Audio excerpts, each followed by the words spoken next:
Whether you're picking and grinning or just grinning, grab a drink, pull up a seat. It's time for Roots Music Rambler. Turn it up.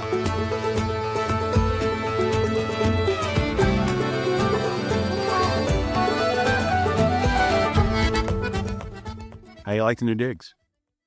I'm digging it. Truly. I mean, first thing I saw, obviously, besides, you was the backdrop there. It looks good. Yeah, I've got my little Dwight Yoakam 3 Pairs signed album and of course our logo over my shoulder for those people who can see this on the interwebs.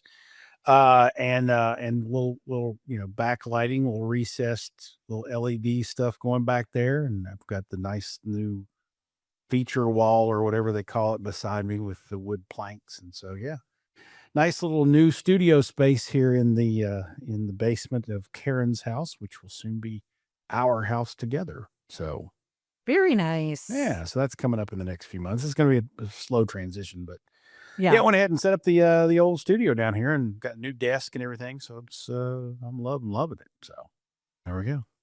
Maybe one day I'll have a new space. Maybe you will. Maybe we can get you a bit. You need more depth. We need a little bit more depth, and so we can get more lighting and stuff in there. But it'll be fine. We'll figure it out. So I can dream. You can ask for shit for Christmas. I can dream. Okay. Speaking of Christmas, by the way, what are your all's plans for the old holidays there in Chicago? In Chicago, well, Christmas Eve is my family's big to do. It always has been. Italian, yep. Yeah. So, like typical Italian Americans, well, Southern Italian Americans, we do the Feast of the Seven Fishes on Christmas Eve. I think we may have talked about this last year too, right before Christmas. But anyway, so typically we all go over to my brother's and, my mom and my brother and my sister-in-law. I mean, everybody is involved somehow in making all of the fish dishes. Mm-hmm. And we eat a lot, we drink a lot, we laugh a lot. Sometimes we fight, but I mean, it's typical, right? So it really is. And it's my favorite holiday just because it's such a long-standing tradition. It's the one thing as we've gotten older and as my parents have gotten older and as I lost my dad, like that's the one thing that hasn't changed. And now my kids are just, they love it too. Sure. So I really can't ask for anything more. Yeah, that's awesome. Yeah. I mean, I was, for those of you who don't know, I married into an Italian Catholic family. And so I experienced a lot of that same stuff there. And my kids certainly still do. Although Nana and Papa have since passed, and obviously their mother and I are divorced now. But yeah, I'm well aware of the feast, and I'm well aware of the Italian Catholic stuff. And I will say this, based on experience, your children are about the age where my kids and my nieces and nephews were sneaking too much wine. So keep an eye on that. Yeah, yeah. Oh boy. Well, so far so good, right? Fun times. Speaking of, I mean, this is obviously a music podcast. Do you guys have specific artists or traditional or even new Christmas music that you typically play? Is music part of the scheme there or not? Usually, yeah. We like the classics. My brother and my mom, and I mean I am too, are huge fans of Darlene Love. So she gets played a lot. And then of course Dominic the Donkey. And then the like I said, the classics, like the really the religious ones too, like Oh Holy Night and Do You Hear What I Hear, those songs. And it's funny because Lucia and I were in the car the other night and we were just driving home and we started talking about Christmas songs and how they make us emotional and stuff. So we're in the car and we're like, let's play all the songs that make us cry, So she cries when she hears Phoebe Bridgers play Silent Night. Yep. And You get a little emotional listening to Whitney Houston's "Do You Hear What I Hear" and Mariah Carey's "Oh Holy Night." Um, so yeah, those get played, and then the traditional, like, there's always Dean Martin, Frank Sinatra, of course. I Sure. mean, we are the living stereotype, so that gets played in as well. Well, those get played in non-Italian households as well. True. I'll reassure you Or on that. or I mean, I guess I wouldn't know, but Well, I can attest to that. And I actually have 2 albums that I play every Christmas that really bring home Christmas for me. And I'm not an overly enthusiastic Christmas celebrator. I like it. It's great. It's fine. But I have this memory seared into my brain. My mother, I was probably 13 or 14 years old, which means my brother and sister were 2, 3, 4. Right. oh, So my mom is, trying to raise twins. So in her defense, she was exhausted all the yeah, time. My stepdad, I love the guy to death, but his job was always to prop up the kitchen counter drinking a Budweiser. Like that's what he did when he got home from work, and that's what he did. So when it came time to decorate the house for Christmas, my mother would sit on this little wicker stool that she had in the living room and smoke cigarettes and tell me where to put things. So I had to decorate all the stuff for Christmas, mm, and therefore I kind of resented the holiday. I didn't like it sure. because I had to do all, and she made me drag in the real Christmas tree, and the pine needles would stab the shit out of me. And then I would have to drag the motherfucker out when we were done, and they would stab me all over again. And then I'd have to go in and sweep up all the pine needles that died and fell off. And I just hated it. I just hated it. I didn't hate the holiday, but I Yeah, hated my role in my family's holiday. sure. For several years there, that was a pain in the ass. But she and my stepdad, as I've mentioned before, had this really nice vinyl collection. And Yes. the 2 albums that really bring it home for me are Pretty Paper by Willie Nelson, Mm. which I have mom's original Pretty Paper album. Um, and so I love that album. And when I play that for the first time in December every year, I'm in the Christmas spirit. Like I get Mhm. right back into the mode. And then the second one is kind of ridiculous, but it's cool. It's Christmas at Gillies, Mickey Gilly. And Oh, he took his hit song, Don't the Girls All Get Prettier Around Closing Time, and changed it to Don't the Girls All Get Prettier Around Christmas Time. And so Mickey Christmas at Gillies is the other album. And then there's several others that kind of mix in there. But those 2, which are very appropriate for our listeners in our Americana audience, are 2 that I constantly play. In fact, I know I will be playing some songs from those albums on Appalachian Echoes when I have my Christmas show here in a couple weeks. So nice. that's what we'll do. So and as far as plans go, Grant and Katie, this because I am eventually going to be in the spring selling the house Mm. that they grew up in.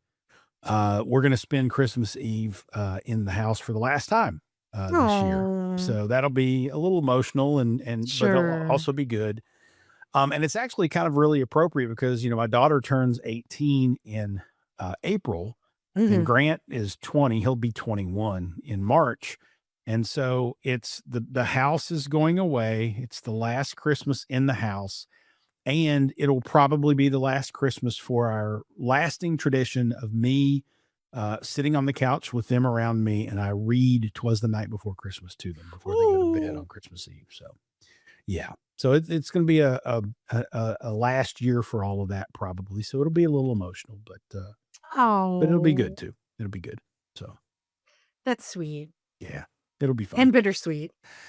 Yeah, there's a lot of bitter in that sweet, but it's time and it's the right time. And Katie's going Yeah. off to college, and Grant's an adult-ish now, so he's kind of not really interested in hanging out with us anymore anyway, and so all that good stuff. So but Yeah. it'll be a good time.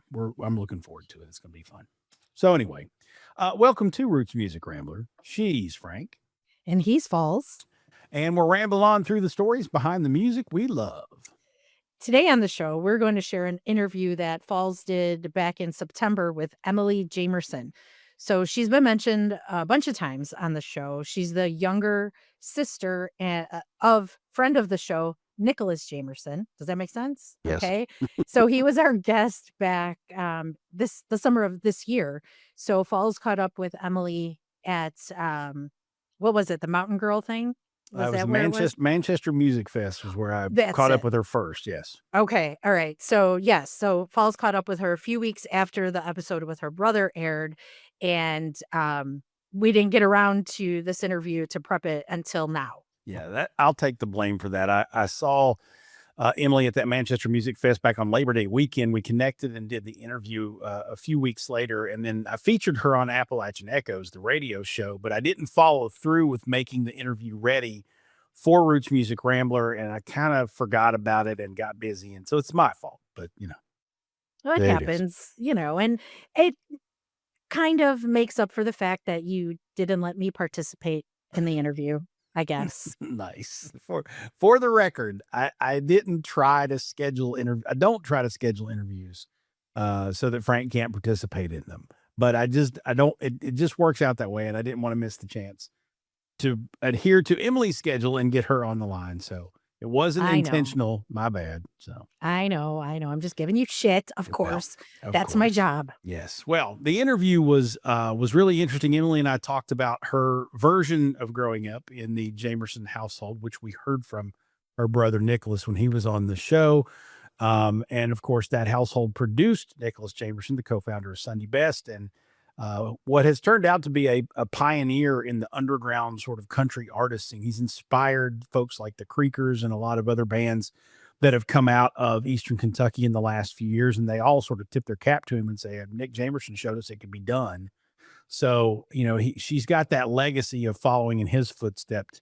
And he actually, she talks about this in the interview, which I thought was really fascinating.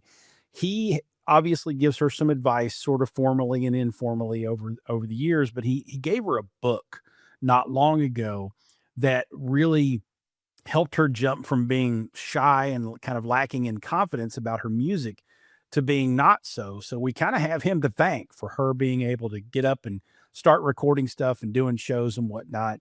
And it turns out that Emily Jamerson has turned out to be a hell of a songwriter, just like her brother, and a hell of a performer as well. So she is continuing to be bold and share her songs with the world. That is excellent, and she does have such a beautiful voice and presence, so I'm glad you got to talk to her even if I wasn't a part of it, and that we get to share Emily Jamerson with everyone, so this Yeah. will definitely be a good one.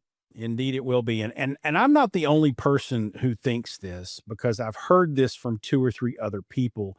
But the general buzz around the music scene in Kentucky, Eastern Kentucky, and whatnot is that Emily Jamerson is going to be the next big thing. She's going to blow up soon, and is going to be the next big thing to come out of the mountains for the music world. Her songwriting is wonderful.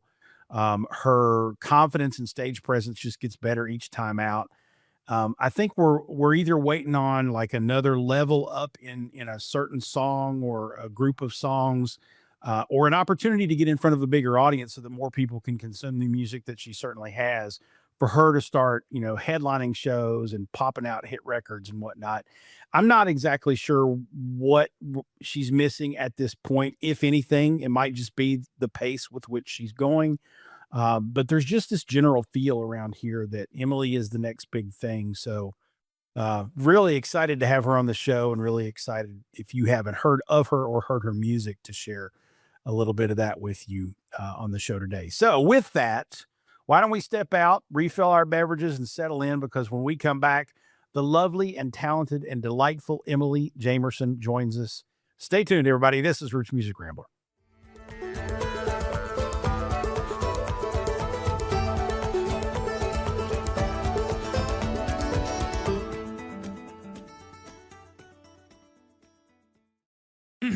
Oh, Hilton, stay. Your beds are soft and cozy. No lumpy couch, no stiff futon, no shower line at crack of dawn. Oh, Hilton stay, a holiday you're saving. When you want holiday comfort you can count on, it matters where you stay. This season, enjoy spacious, comfortable rooms and friendly service when you book with Hilton instead. Hilton for the stay. John Legend, Sheryl Crow, Elvis Costello, and Alanis Morissette star in the MGM Plus original series, Words and Music. Iconic artists share intimate performances and the stories behind the songs. New episodes Sundays on MGM Plus.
Welcome back to Roots Music Rambler. You just heard one of the latest singles from Emily Jamerson. It's one of my favorite songs of hers called Dried Paint.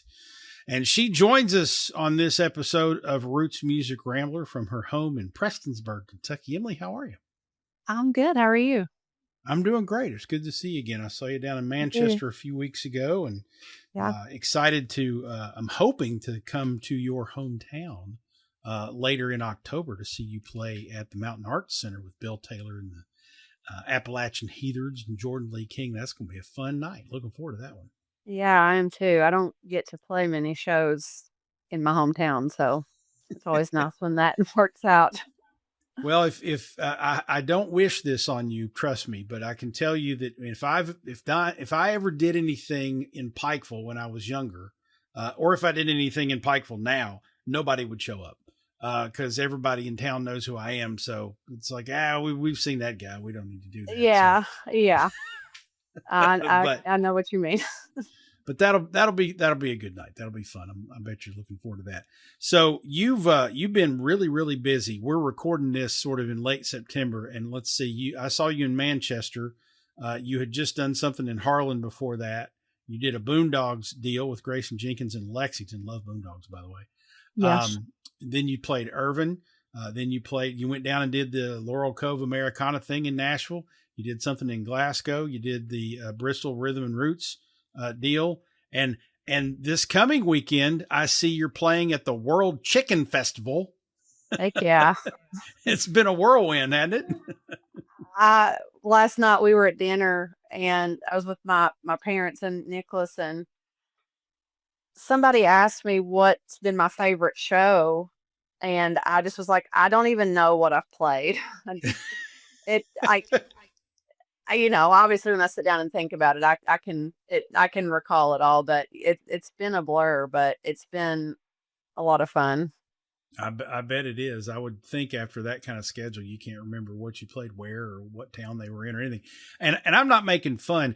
I had never heard of the World Chicken Festival until I saw your schedule. It's in London, Kentucky. So apparently it's like a big deal. It's no offense to the Laurel County folks, but I hadn't heard of it, so it gave me the giggles when I saw it. So yeah, I'm glad. I'm glad it's in Kentucky at least. That's good. So. Well, hopefully that'll be fun for you. So you mentioned you were out to dinner with your brother Nicholas. We obviously interviewed Nicholas here on the big show probably a couple months ago now, and he told us a little bit about your all's growing up in a musical household.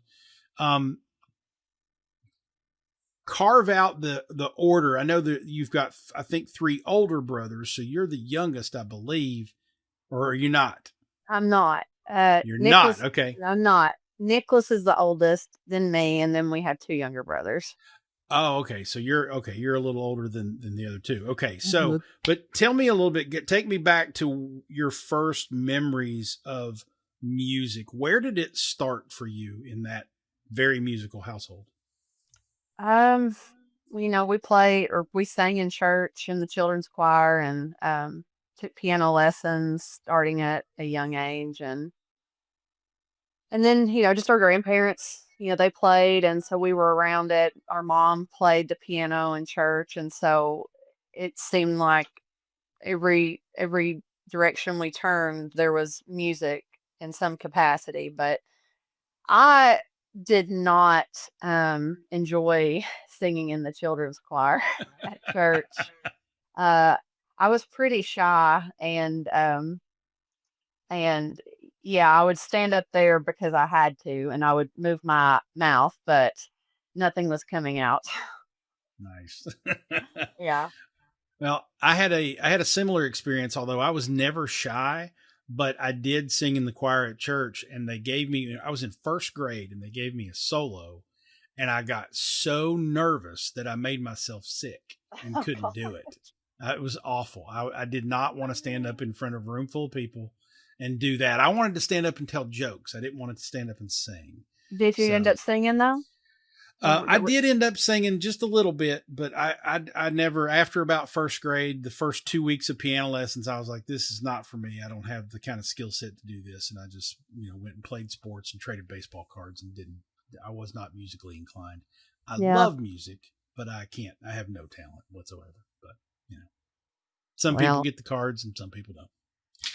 But you didn't like children's choir. When did you start to like music and singing and all that good stuff?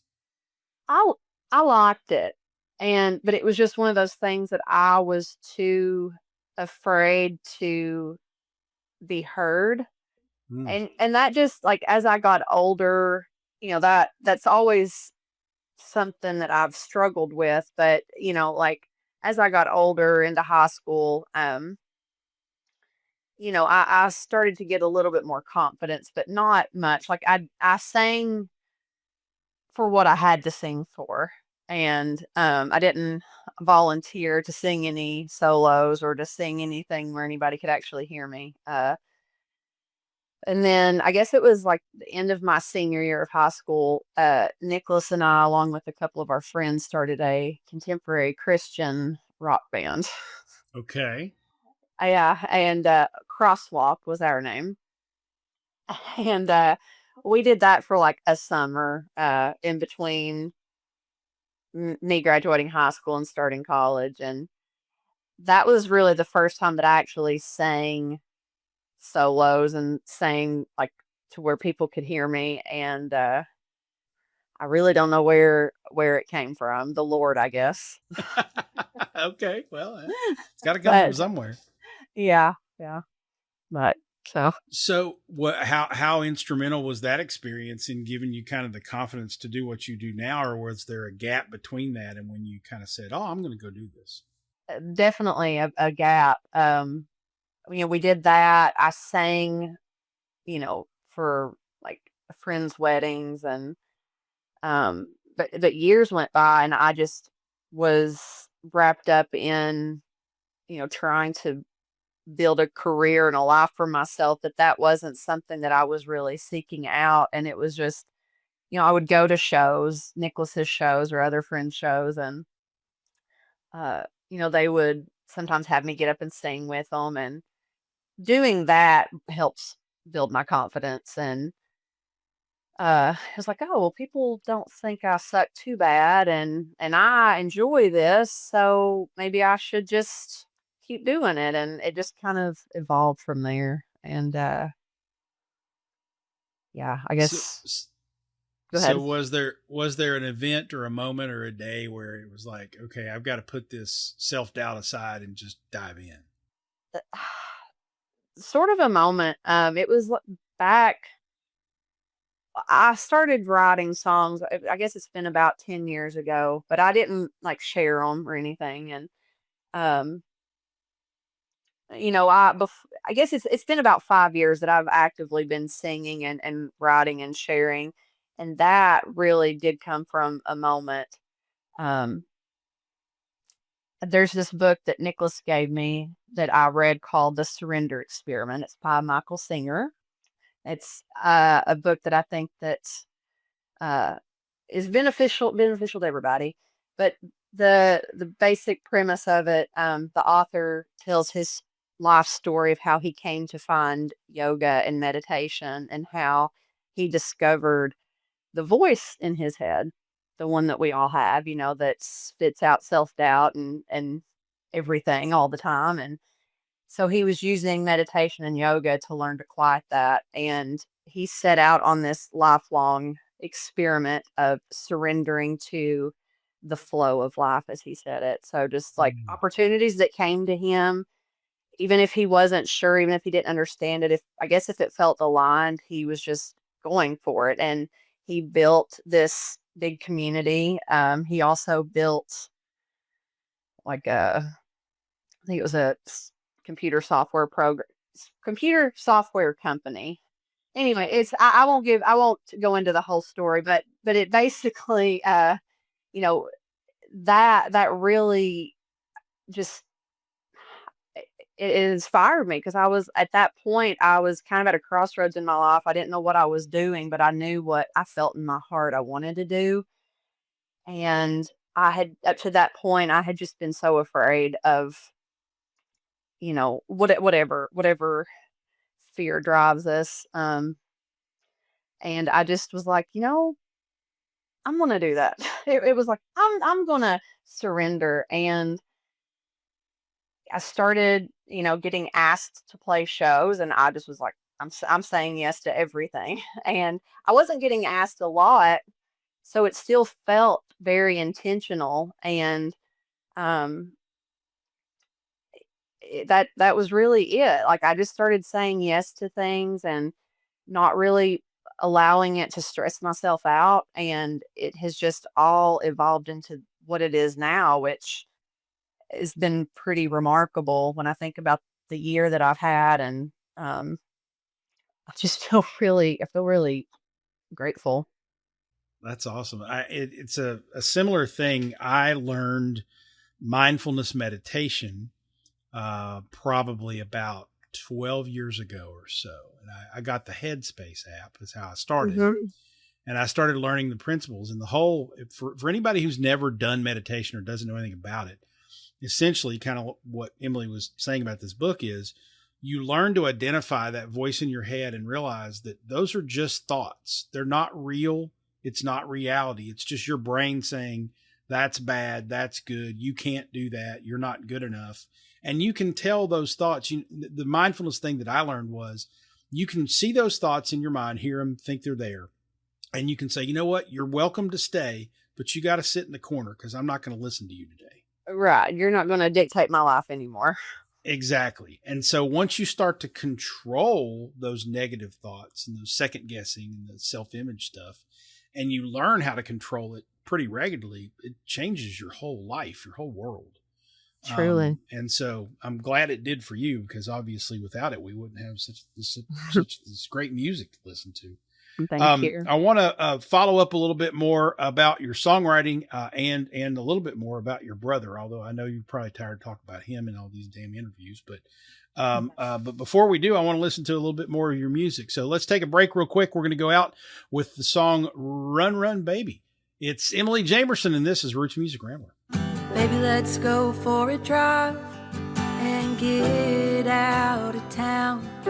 Past the movies and Courthouse Street, we ain't looking to settle down.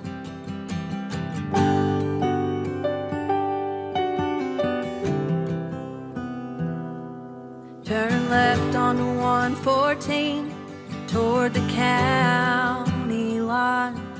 Passing Jesus Saves bumper stickers left and right. But he can't save me from myself. I gotta get out, I gotta get some help. And run, baby, as fast as you can.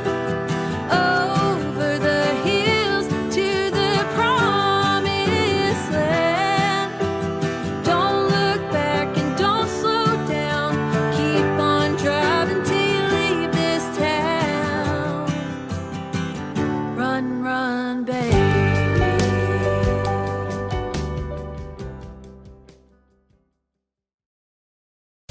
Sparkle throughout the night with Born in Roma fragrances by Valentino Beauty. Each bottle holds the energy of Rome after dark. Donna Born in Roma blends luxurious jasmine with rich, creamy vanilla, creating a sensual and vibrant signature scent. Uomo Born in Roma fuses aromatic sage and smoked vetiver, leaving a lasting impression that lingers well into the early hours. Shop Born in Roma by Valentino Beauty now at Ulta.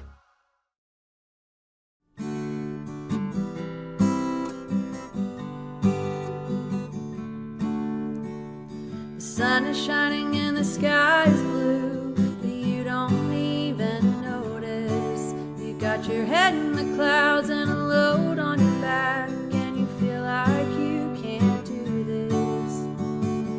You are worthy of so much more than what you give yourself credit for. No one but you can make you believe you are worthy. Welcome back to Roots Music Rambler. That song is called Worthy by Emily Jamerson. And Emily, if I'm not mistaken, I believe that was the first song you ever wrote. Is that right? Officially. Okay. Well, it's a damn good one. So Thank very you. impressive for your first try out there. How old is that song? I wrote it, I think, in October of 2017. Wow.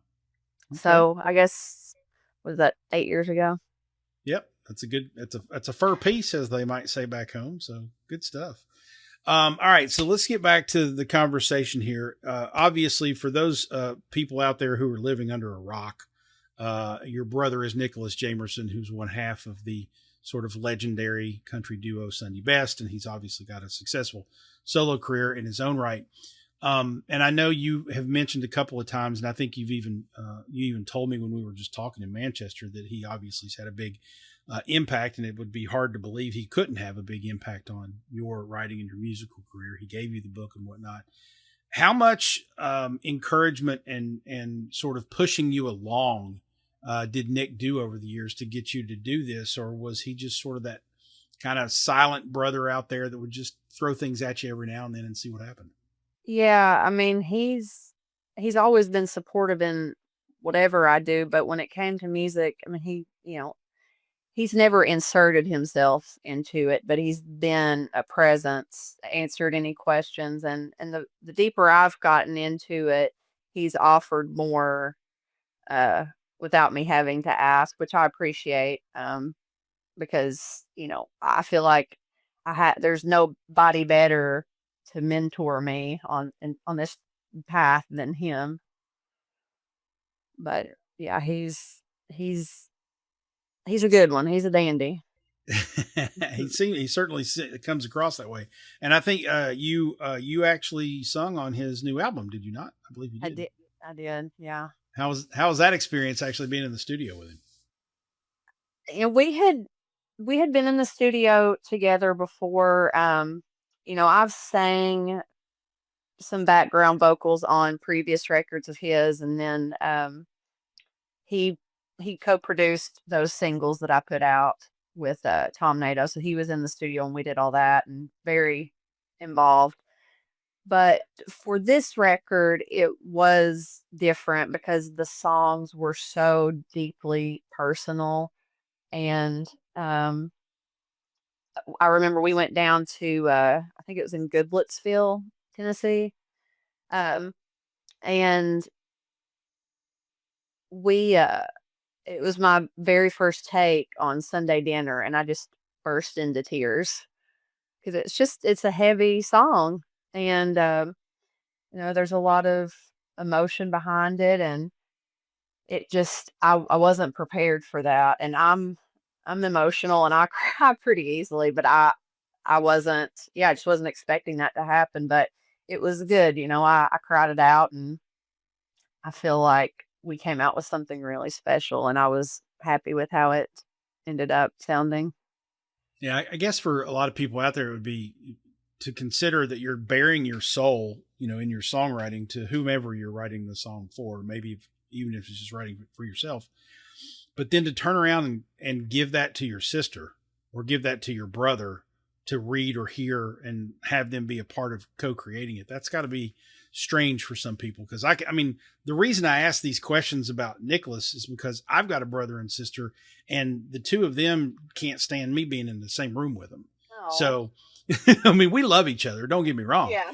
But we're very, very different. Of course, there's a 11-year age difference too, so that has a lot to do with it. Yeah. But I always wonder about sibling rivalries and whatnot, because that seems to be what my experience entails. It sounds to me like you and Nick maybe didn't have that as much.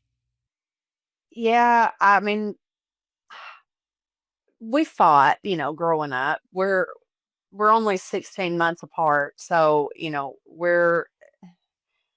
we've always been in the same friend group and been involved in the same things, and we've fought, but now as adults, we've gone through all these shared lived experiences together, and we are very similar in how we deal with things and how we try to show up in the world. And I think just having those similar core values, it's kept us grounded and close to one another. And I have always and will always be his biggest fan. And and we have two younger brothers.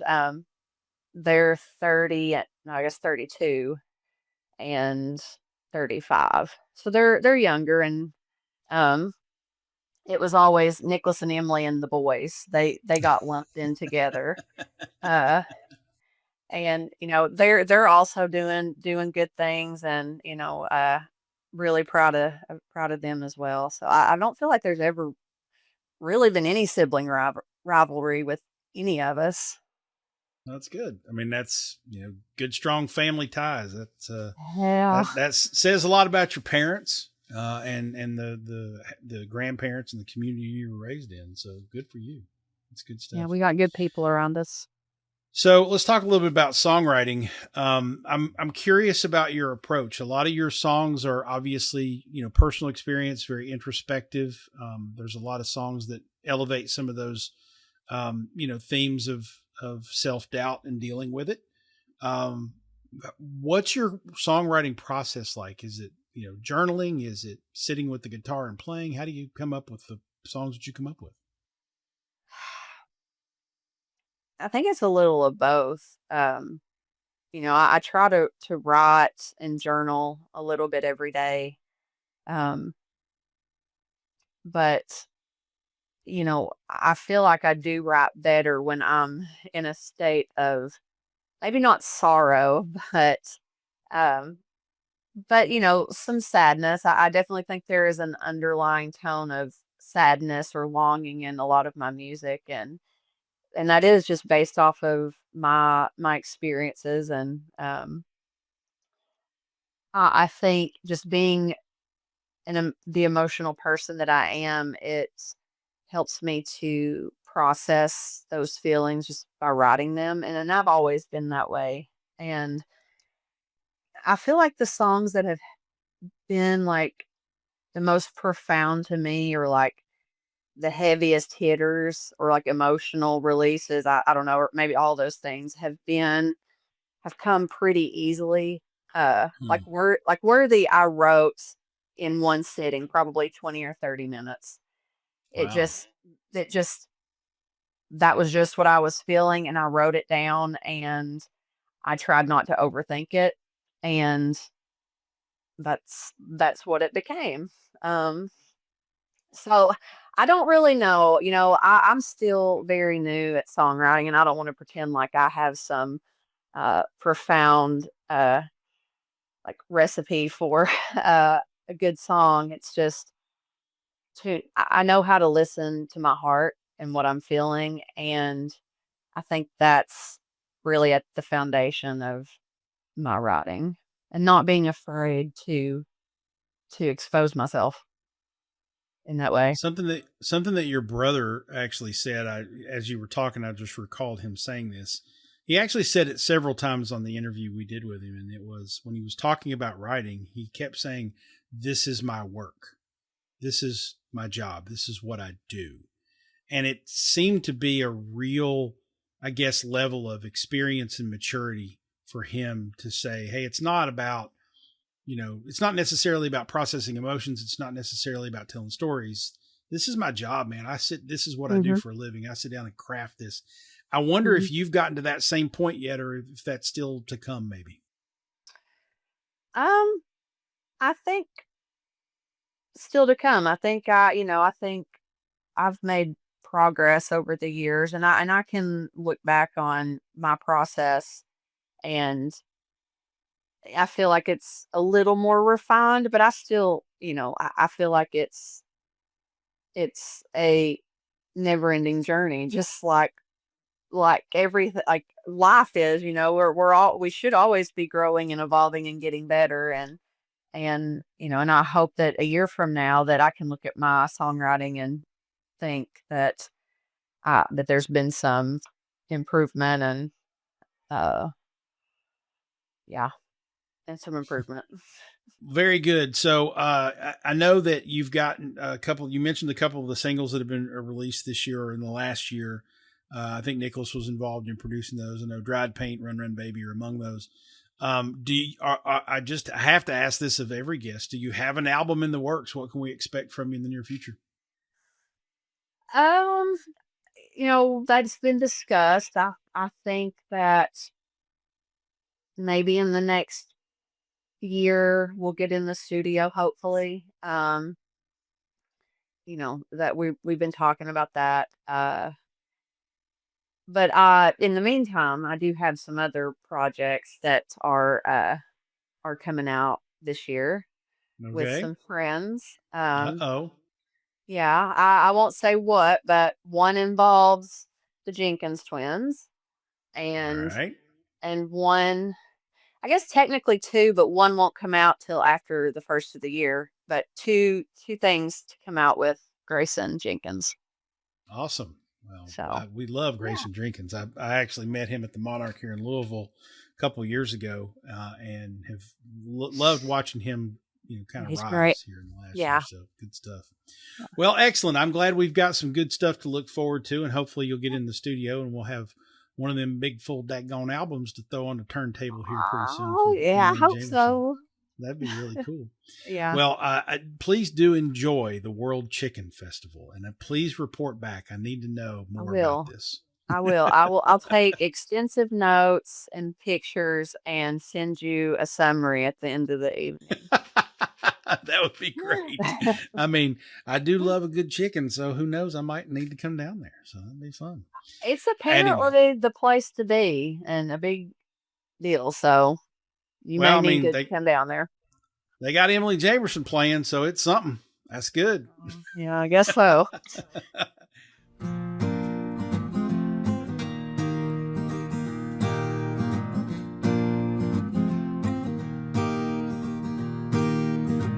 Dark hair and honey brown eyes.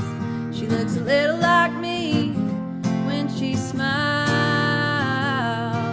With a freckle on her lip and a swinging in her hip, she's the prettiest thing alive. Of all the things that I have done, running around just for all the gigs I've had, my favorite one is the one my brothers gave to me when I became an enemy.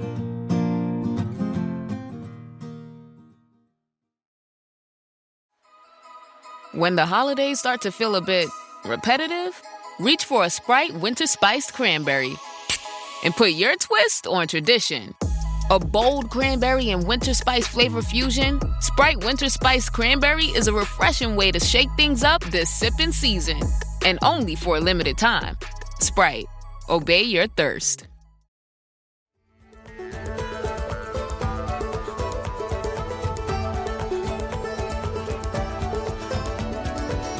How about that Emily Jamerson, folks? Good stuff. just a fun conversation. I'm sorry it took me so long to turn that around for everybody to experience. And Emily's just an absolute delight. As you heard in the interview that was done before, I went to see her play in her hometown at the MAC, and she just crushed it that night with Bill Taylor and the Appalachian Heaters and Jordan Lee King. Got to chat with her a little bit after that show as well. And so she's just a delight to be around and have conversations with. And I love her music. And I think she's the next big thing to come out of Kentucky. So if you haven't dug into Emily Jamerson yet, please go do that. For sure. And I know you have been high on her for such a long time. Yep. So I'm glad this finally happened. That's true. All right, it's time for our Picking the Grinning segment. Besides Emily Jamerson, we're going to tell you who we've been listening to lately that we're picking as who's making us grin. It could be an artist. It could be a song. It could be an album. And for all, it could be show tunes. We don't know. But we'll come up with something to recommend for you to go dig into outside of your time of digging into Emily Jamerson. And so, Frank, why don't you go first for our little pre-Christmas episode? What you All picking to right. grin this week? Well, in keeping with the theme of Christmas, and we talked at the open about music that we listen to on and around Christmas, and I shared what my family listens to, right? Because like any other time we're all together, I am not allowed to control the music. So I have to listen to this stuff kind of on my own. But one album that Christmas album that I absolutely love, and it's an old one. It's like 35 years old. It is probably my favorite, and it is called Poets and Angels by musician Ottmar Liebert. So he is a German musician. I believe he's German. Yes. He's a German musician who plays Spanish guitar. Okay. And the album is completely instrumental, and it is absolutely beautiful. Okay. So my friend and former partner when I was dispatching with Chicago police, my former partner, Patrick, introduced me to the album. He gave me a burned copy of the CD, 20 some years ago. And I've been listening to it every Christmas since. And it's so beautiful. And and I've talked about this before. I'm not one usually for instrumental music. I like the lyrics. I'm into the songwriting.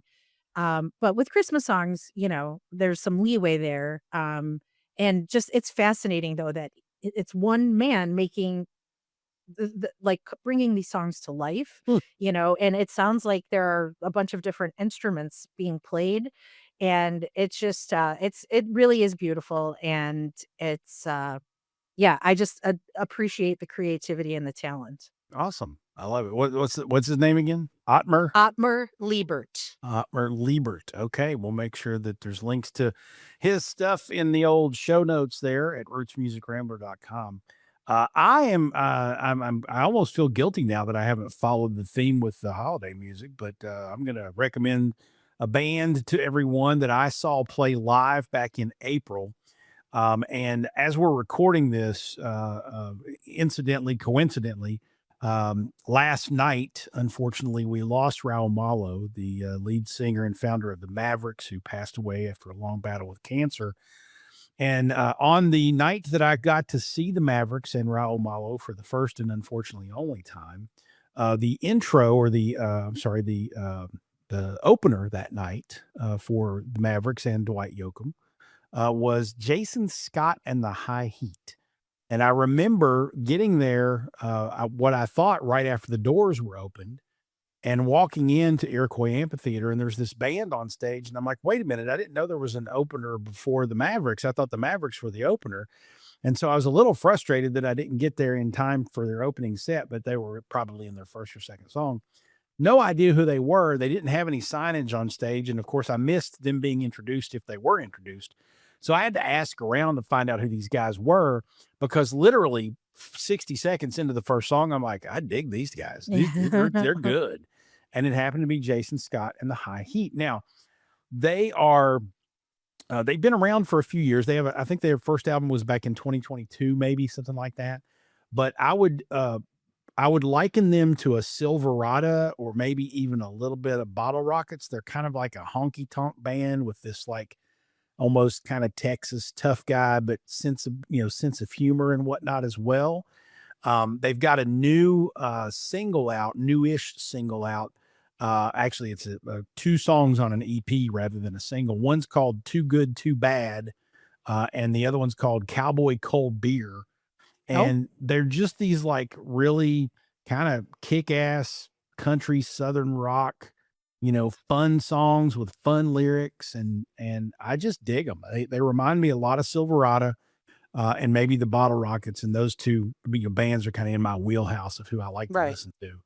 And I recently, probably 2-3 weeks ago, just put on all of their stuff in the car as I was driving around, and there wasn't a bad song that came out of those speakers, man. I was like, yeah, I like these guys. And our buddy Tim Parks, who manages the Creekers and also is the guy behind the Manchester Music Fest. He actually posted on Facebook or somewhere today that he has said you're going to see a lot more of two bands next year, especially in Kentucky, hint, hint, wink, wink. And one of them was Jason Scott and the High Heat.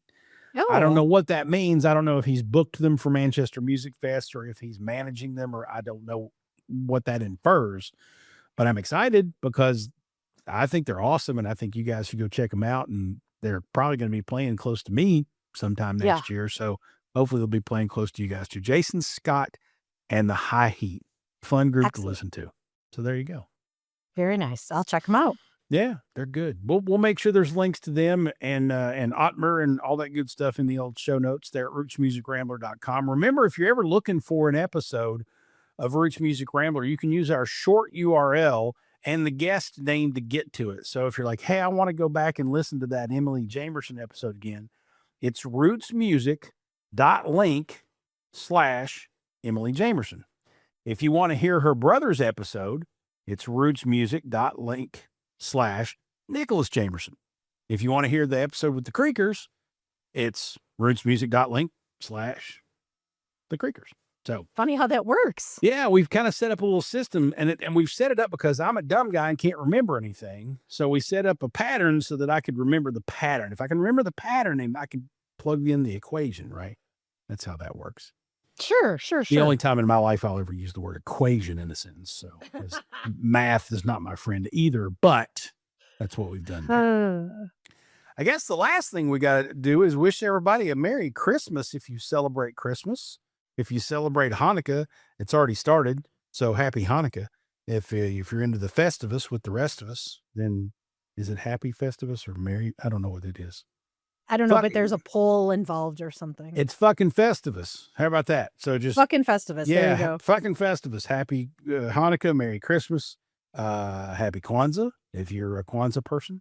If you don't celebrate anything, I hope you're having a wonderful December. That too. That good? Perfect. That's good. All right.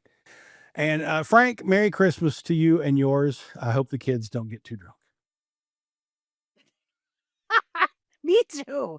Oh my goodness. And Merry Christmas to you and yours, Jason. Yes, another year in the books for Roots Music Rambler, and I couldn't be more thrilled. So thank you. We're still kicking. Still kicking, whether you like it or not. Exactly. Hey, Merry Christmas, everybody. Roots Music Rambler is a production of Falls and Partners, copyright 2025. Our theme music is Sheepskin and Beeswax by Gentacorum. Join us online at rootsmusicrambler.com, and make sure you mash that subscribe or follow button so you remember to join us for the next Hoe-Down and Throwdown. She's Frank. And he's Falls. And whatever you do, kids, ramble on. Ho, ho, ho.